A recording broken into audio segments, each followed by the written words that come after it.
Oggi ci troviamo a Pordenone, ci troviamo anche un po' in difficoltà perché vi dobbiamo raccontare un appartamento di 540 metri quadrati in un palazzo del 1300. Ha due ingressi, c'è già la predisposizione per entrare all'interno della casa con un ascensore privato, ha 4 bagni di cui 2 padronali, è una casa molto luminosa con un'ottima esposizione, sia perché la corte interna è molto ampia e anche perché l'affaccio dà sul viale principale pedonale, siamo in pieno centro storico ed è molto luminoso nel pomeriggio. L'appartamento è dotato di un box doppio a cui si accede attraverso una rampa automatizzata ed ha anche di proprietà un posto auto esterno in giardino. Parliamo di una casa che è stata rifinita in ogni dettaglio, 6 anni di ristrutturazione, in un palazzo che è stato completamente restaurato nel 2016. È stato fatto ed è stata scelta tutta una tecnologia di altissimo livello. La casa è completamente organizzata a livello domotico, il riscaldamento e il raffreddamento è dato attraverso dei pannelli radianti che sono direttamente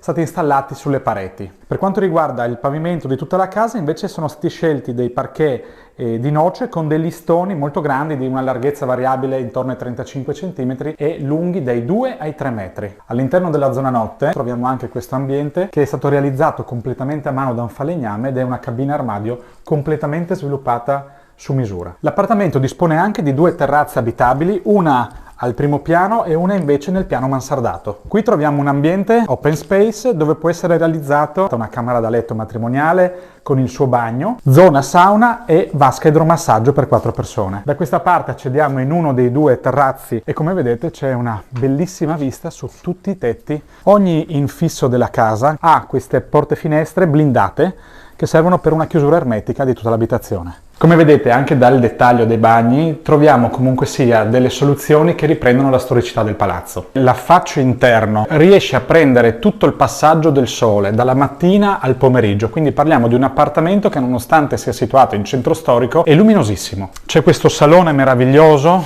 lunghissimo, con 2 caminetti. Questi sono caminetti originali del 1600 e sono perfettamente funzionanti. Anche le travature sul soffitto sono state completamente levigate a mano e poi incerate con cera d'api. Sono travature in castagno. Adesso ci spostiamo nell'ultimo ambiente che vogliamo farvi vedere.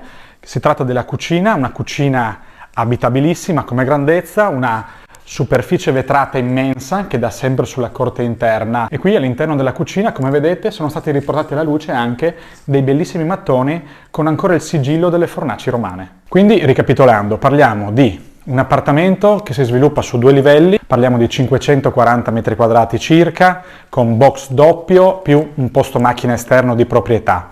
2 ampie terrazze abitabili, 4 bagni e diverse stanze, sia per quanto riguarda la zona notte che la zona giorno. È un appartamento che è stato rifinito completamente negli ultimi 6 anni. Come sempre potrete, cliccando sul link che troverete qua sotto, vedere la casa completamente in maniera virtuale attraverso i nostri sistemi tecnologici e per invece poter vedere una versione inglese di questo annuncio vi lascio al mio collega Martino.